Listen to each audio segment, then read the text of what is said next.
Assalamualaikum warahmatullahi wabarakatuh. Selamat pagi, yang saya hormati Bapak Surya Perdana, MMT, selaku dosen pengampu mata kuliah perancangan sistem terpadu. Terima kasih atas kesempatan yang telah diberikan. Izinkan kami untuk mempresentasikan hasil penelitian kami yang berjudul Usulan Perbaikan Tata Letak Fasilitas dan Penyeimbangan Lini Produksi berdasarkan pengukuran waktu kerja untuk mengurangi bottleneck pada PT Rapindo Rezeki. Penelitian ini disusun oleh kami, kelompok 6, yang beranggotakan saya sendiri, Yorita Kartika Utari, dengan PM 2022-44557 sebagai ketua kelompok. Saya XX Tawidia dengan NPM 2022-44545. Saya Digo Prayoga dengan NPM 2022-44586. Saya dengan Daniel Partogimanalu dengan NPM 2022-44590. Saya dengan Wahyudin Sapik dengan NPM 2022-44500-765.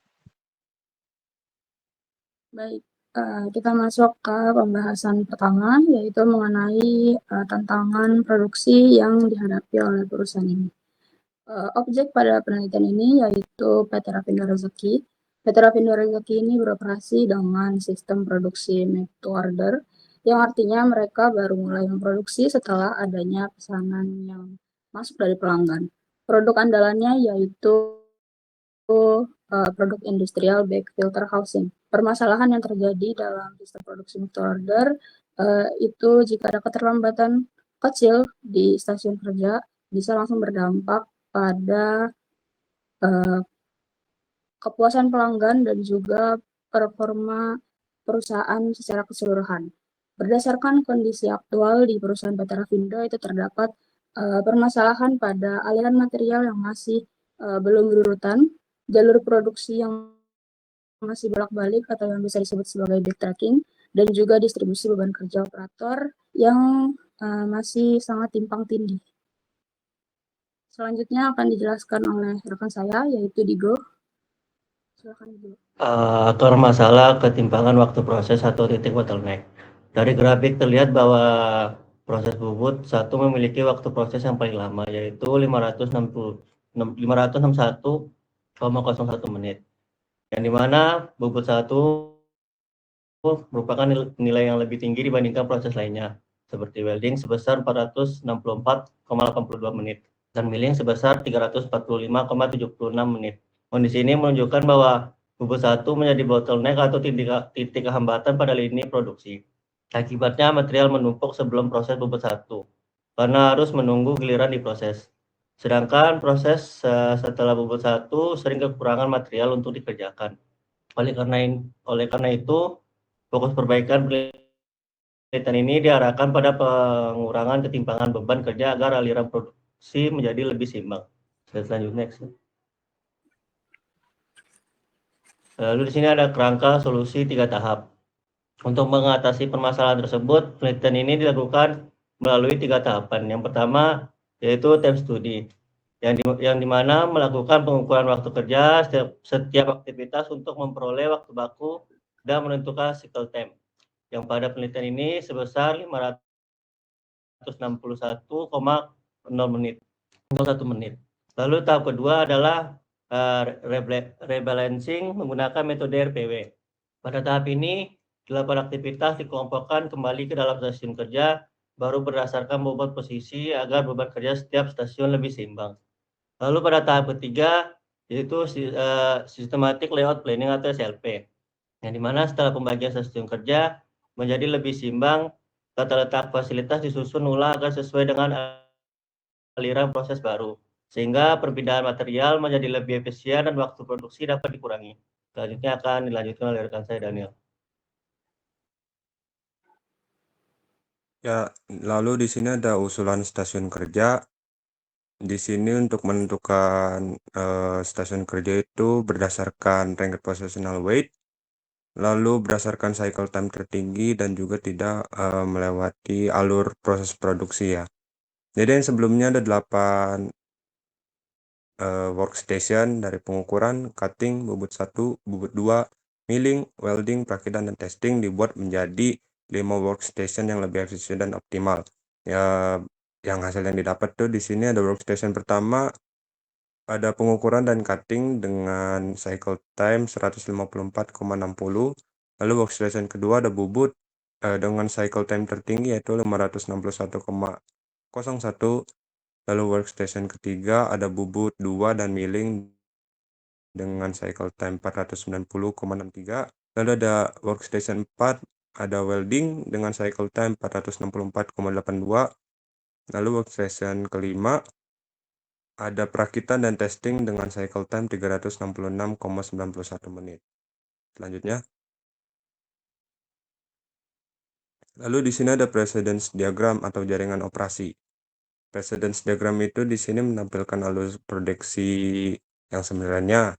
Di sini ada node A, B, C, D, E, F, G, dan H. Untuk node A itu ada pengukuran, yang B itu ada cutting. Lalu di sini ada C dan D dibuat menjadi bercabang karena dari proses cutting itu bisa ke bobot 1 dan juga bisa ke bobot 2. Lalu setelah bobot 1 dan bobot 2 lanjut ke node E yaitu milling, selanjutnya juga ke node F welding, node G perakitan, dan yang terakhir ada node H testing. Di sini logika prioritas RPW-nya itu berdasarkan yang paling terbesar yaitu dari peringkat 1 dengan nilai 2037,97. Lalu berdasarkan perhitungan syarat minimum teoritisnya itu ada 4 stasiun kerja. Tapi dengan syarat cycle time dan juga alur produksi, maka yang didapatkan yaitu 5 stasiun kerja yang lebih efisien dan optimal. Lalu aturan pengalokasiannya di sini elemen kerja didistribusikan berdasarkan RPW atau Ranked Positional Weight terbesar tanpa melanggar arah panah precedence dan tidak melebihi cycle time terbesar dengan nilai 561,01 menit. Selanjutnya akan dilanjutkan oleh rekan Eksi. Oke, di sini ada hasil keseimbangan lini produksi berdasarkan penataan RPW, di mana lini produksi itu meningkat menjadi 72,65%. Lalu ada balance delay atau keseimbangan beban kerja di stasiun kerjanya itu menjadi 27,35%. Lalu ada smoothing index menjadi 402,08 yang menunjukkan beban kerja yang sekarang pada stasiun kerja setelah pembobotan berdasarkan RPW itu menjadi lebih ringan dan merata. Lalu pembobotan workstation menjadi 5 itu didasarkan pada waktu cycle time tertinggi, dan karena stasiun kerja itu menjadi lebih stabil, sehingga akan meminimalkan waktu tunggu dan mengunci bottleneck hanya pada satu titik terkendali, yaitu pada bobot 1. Lalu yang kedua itu ada metode SLP untuk menyusun layout usulannya. Di sini kami telah melakukan analisis menggunakan activity relationship chart. Di sini bisa terlihat yang memiliki kode A itu antara gudang utama dengan workstation 1, lalu workstation 1 dengan kedua, 2 ketiga, lalu ada 3 keempat, dan workstation 5 ke gudang temporary. Lalu dari analisis tersebut diketahui bahwa ruangan yang terpakai itu hanya berkisar 63,4% dari luas yang ada, dengan luas yang dibutuhkan itu menjadi 57,10 meter persegi. Sehingga dengan adanya ruang yang leluasa, jadi nanti untuk material handlingnya lebih tertata dan rapi. Jadi mereka tidak akan saling menabrak karena area jalur lintasannya lebih besar dan tidak terganggu dengan adanya mesin-mesin yang backtracking. Kemudian akan dilanjutkan oleh Syafiq. Di slide ini usulan tata letak memutuskan siklus backtracking. Di kondisi aktual ini terjadinya masih sangat berantakan dan tidak efisien sehingga terjadinya backtracking. Di sampingnya usulan SLP atau layout 5 ini sudah berdasarkan RWP yang telah disusun. Hanya dengan memindahkan dua area kerja, W1 dan W2 aliran material menjadi searah, sisep atau sekuensial, tanpa aliran balik. Kebutuhan luas area hanya 57,10 meter persegi. Selanjutnya,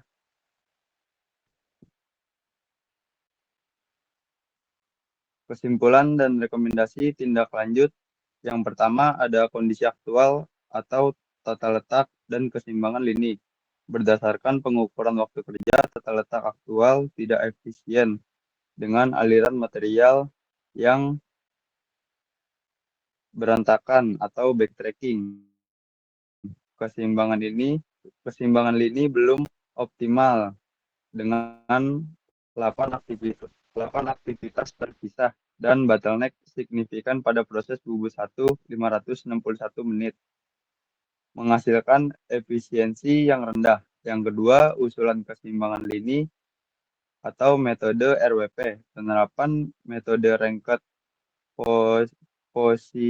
position weight atau RPW mengusulkan penggabungan 8 aktivitas menjadi 5 workstation yang seimbang. Hal ini berhasil mengurangi bottleneck dan meningkatkan efisiensi lini atau lini efisiensi menjadi 72,65%. Yang ketiga, usulan tata letak fasilitas atau metode SLP. Usulan tata letak menggunakan metode systematic layout planning atau SLP, menghasilkan layout 5 dengan aliran material berbentuk sisep atau sekuensial. Hal ini memutuskan siklus backtracking dan memperlancar aliran produksi di PT Rapindo Rezeki. Oke, demikian pemaparan yang bisa kami sampaikan. Kami menyadari bahwa penelitian ini masih memiliki keterbatasan yang perlu disempurnakan. Kurang lebihnya mohon maaf. Wassalamualaikum warahmatullahi wabarakatuh.